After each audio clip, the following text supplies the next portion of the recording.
The Unlock project is piloting the way people use the collections and are inspired by the objects at Colchester and Ipswich Museum Service. We're getting the objects out into the communities and we're working with our arts and university partners to do that. We're also getting our objects online and we're doing that through Pinterest, Facebook and Twitter. We've got some communities coming in from our Chinese community and our Portuguese community here in Ipswich, who we haven't done a lot of work with in the past, so it's a new audience for us. We're working with a fantastic group of 9 amazing young dancers and we've been creating a piece based on some artefacts from the Charles Partridge collection over 4 sessions, and we've made a piece which is entirely choreographed by these 9 children, many of whom have never danced before.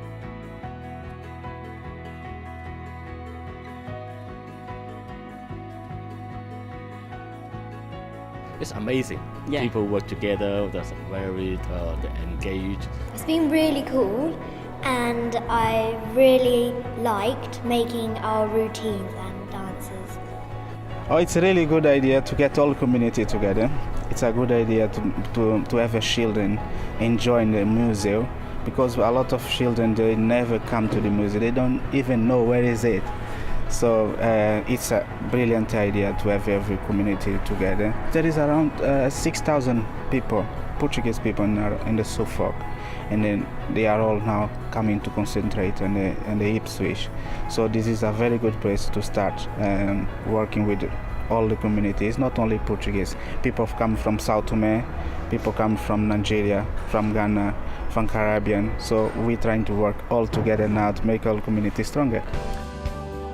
I've been running the Unlock Sculpture project here at the Caribou School on the Saturday, so it's in full swing. This is our last session before we start adding some colour to the pieces. Look at this, like I said before, all this cardboard, she can make something with them.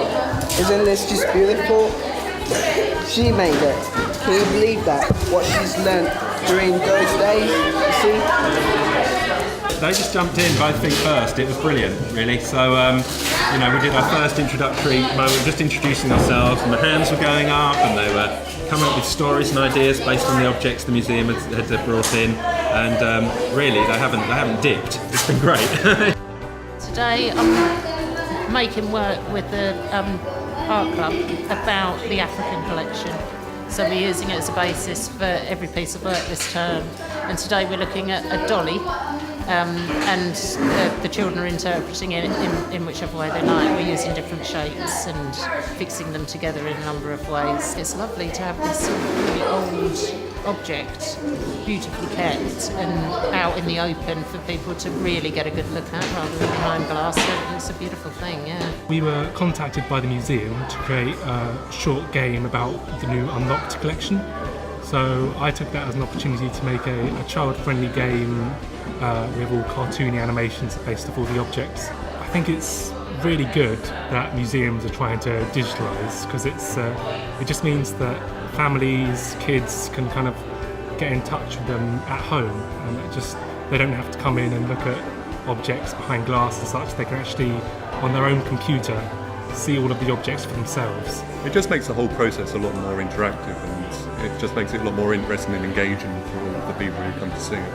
We came to First Sight and the Minories to work on our site-specific module, which is a new module this year. It was really interesting to see them work with objects that were in front of them and not a Google image or a stimulus being a song. I really enjoyed it. It was really nice to just work in a different environment. I think I can say that on behalf of all the girls as well. It was just really nice to get away from just a studio. And I think for them to be in the space with the members of staff from both the First Sight and from the Institute, I think they really enjoyed that, being able to create their own work and there was no pressure. First Sight and Colchester and Ipswich museums are very closely located in the town of Colchester, and that's been a wonderful now opportunity with the Unlocked project to actually work together on something. We have had long connections, but Unlocked has brought us really closely together, particularly within the learning departments, to look at how there can be participative opportunities for audiences beyond the audience that will come and see things, but actually to take part and to respond to something. It means that we can go forward with these collaborative opportunities together, possibly for funding and also to offer more opportunities for people of Colchester and the wider Essex area to then engage further with projects that we're doing together. One of the things we do find with Roman tiles is that they contain footprints, sometimes human, sometimes animal. This one has got 3 toes of a human that's ran across this wet tile. And what interested me about this was how they ran across. And whilst we were working with under 5s in the Minories, they were running up and down a piece of paper making footprints, and I was drawn to it because I was watching how they were making their footprints and trying to work out how this person made their footprints because there's only 3 toes on here. So I found that absolutely fascinating, and I think at one point was actually down on the floor looking at them. I'd want to try to tell the stories of how these objects came to be where they are now from where they were when they were first made. So that is the story of how they were made, what they were made for, but also how they were acquired by their collector and how that person came back to Ipswich or Suffolk. Well, as part of the Unlocked project, I was working in the stores, finding objects that we needed to know a little bit more about. I came across this rather beautiful little pot. As you can see, it sits rather beautifully in hand. Not much is known about it, but subsequently I think we've discovered that it is potentially a very rare example of a Roman painter's pot. And if it is, that's an amazing find. Probably haven't got anything else like it in Colchester. I'm here today to make some 3D artworks with the visitors to the Museum Art School. So this follows on from the work that I've been doing in the art school on Saturday morning with Art Club. And today it's open to adults and children to make something maybe based on what they've seen in the museum, or even something from their imagination which has been sparked by what they've seen today. I think it's nice that there's actually somewhere where people can sit and contemplate what they've seen and then themselves express something through that experience. It gives people a different way into the pieces. You know, I think it's slightly more intimate than just going around looking. You're able to touch and make, which I think is very important.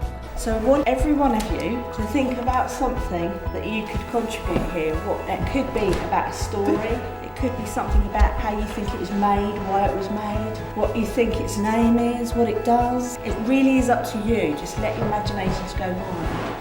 So you're going to start formulating some ideas about your performance, because you're going to bring all these stories to life for us. You are right, my dear. This museum used to be alive, but I am the powerful inventor of all time. My greatest invention is this scarecrow that can walk and talk. What we've done is we've created a short piece of what happened in the olden days, and we described a character. You always go around the museum, and when you always go around it, it's always the same, and you just think it, and that's nice for today. Like, you can go out and you can see our plate. I think it's very adventurous, using your imagination instead of just looking at it in one way. It was a really good opportunity to be able to do something like this. Welcome to the Minories. Hello, everybody. We are the Busy Beetles. My name is Biscuit, and I'm here to play with Claire and all of you today. Well, I tried to set up that we were going to go on a story hunt, so we knew that there was an object that was quite curious that I thought would really capture their imaginations in the Unlocked exhibition at First Sight. So we decided we would go from the Minories to First Sight, making sure that we could listen to all the sounds and get all the visual clues on the way. What does your monster look like? If you look with your magnifier, can you see anything? I can see somebody's face. Oh yeah. Eyes. And what are those? That You like animals? Looks like 12. It's a smart star. I went over to the gallery, found this very curious object. This object is very, very old, and it belongs to Colchester Museum. And it's their job to look after all the objects in their collection. What do you think it's made from? A gruffalo. It's made from a gruffalo. And this boy thinks the footprint is made from the gruffalo. What do you think, Biscuit? I think it could be from the moon. And these might be special moon people that are walking on the moon, and that's what it is. I think. Any other ideas? Would it be something small, like a bird? No. I think it's a gruffalo. You think it's a I gruffalo? know what it is. Put your hand up if you think it's a gruffalo. Then we managed to collect another object and bring that back with us, and that inspired our artwork once we got back here. It's up to you to decide who made those footprints.